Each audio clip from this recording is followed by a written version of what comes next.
When making your pizza dough, the first step you want to do is take your active dry yeast and whisk it into your warm water.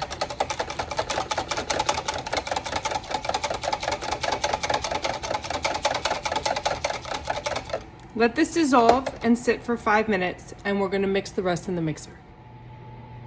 Once you've allowed your yeast to rest, you want to turn your mixer on to incorporate the flours. Add your salt. The next step is to add all of your yeasted water and your olive oil. We're going to mix this for about 3 minutes until it all comes together, and then turn the machine off and let it rest for 15 minutes.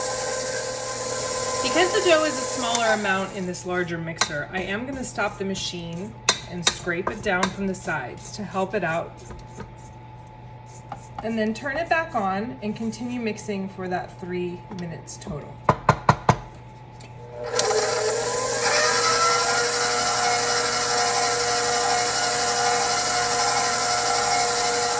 Your dough should start to come together and pick up all of the dry spots from around the bowl. Continue mixing until your 3 minutes have been achieved, scraping down as needed. So our dough has come together. It's going to look extremely shaggy. You're not looking for smooth and elastic at this point. But once it's absorbed all of the dry ingredients, I'm going to stop the machine, and we're going to do now what's called an autolyse. The autolyse stage is a chance for the gluten now to relax and for the hydration to happen. So we're going to let this rest for 15 minutes, come back and mix it again for 3 more minutes. Once your dough has rested, then you want to turn it on for another 3 minutes.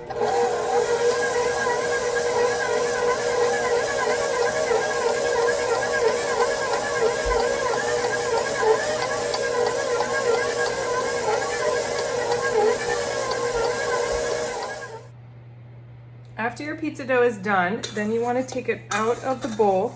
I use my rubber scraper to do that. And I want to cut this into 4 pieces. You shouldn't need any excess flour on here, but I'm going to try and form this into 2 strips and cut this into 4 equal pieces for my pizzas. You want to take each piece and just gently fold it into a round ball underneath and place it onto a lightly floured surface. I like to use the silicone mat. I'm just going to lay it right here. We don't really want to work the dough too much. We're just trying to make it nice and even so that all of my pieces start in a round shape. Now, if you'd like to use this today, you can let it rest for 3 to 4 hours at room temperature. And if you would like to use it in the next 2 or 3 days, you can go ahead and refrigerate this overnight and up to about 3 days. So I am going to just wrap this with saran wrap, place it in the refrigerator overnight, and use the pizzas as desired. Our pizza dough has rested overnight. I just uncovered it, and I very gently want to remove one of my doughs and place it into some more of that double O flour so that it doesn't stick to my hands when I try and stretch it. So in order to stretch it, you just very gently want to use the back of your hands and pull this wider. You can also use gravity and very quickly grab the edges and stretch it that way as well. The whole idea is to get this extremely thin without tearing a hole in it. Probably looking for about a 10 to 12 inch round. Go ahead and stretch out those edges.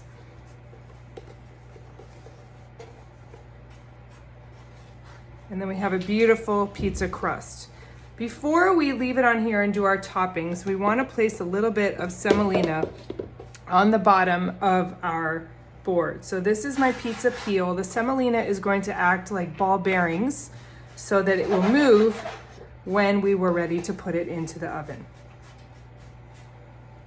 Always check before you put your toppings on to make sure that your dough is moving. If it is not and it's stuck, then go ahead and add some more semolina. But I'm pretty good, so I'm gonna place my sauce in the center and go ahead and push it out to the edges.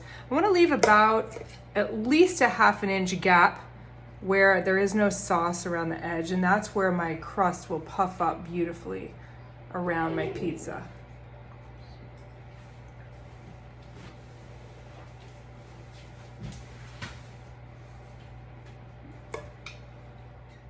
Now you can go ahead and add your toppings. I personally like to do cheese first. I'm using fresh mozzarella, but you can definitely use shredded mozzarella. We're gonna do cheese first and then the toppings, because then it melts a little bit more evenly and the cheese doesn't melt over the toppings and pull off when you take a bite.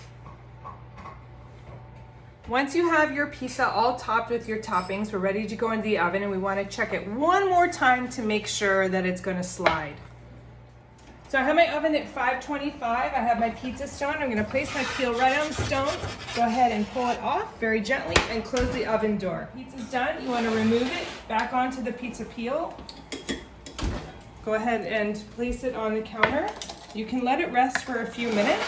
I'm going to transfer, this is the one that I've already done. You can take a pizza cutter and go ahead and slice through it.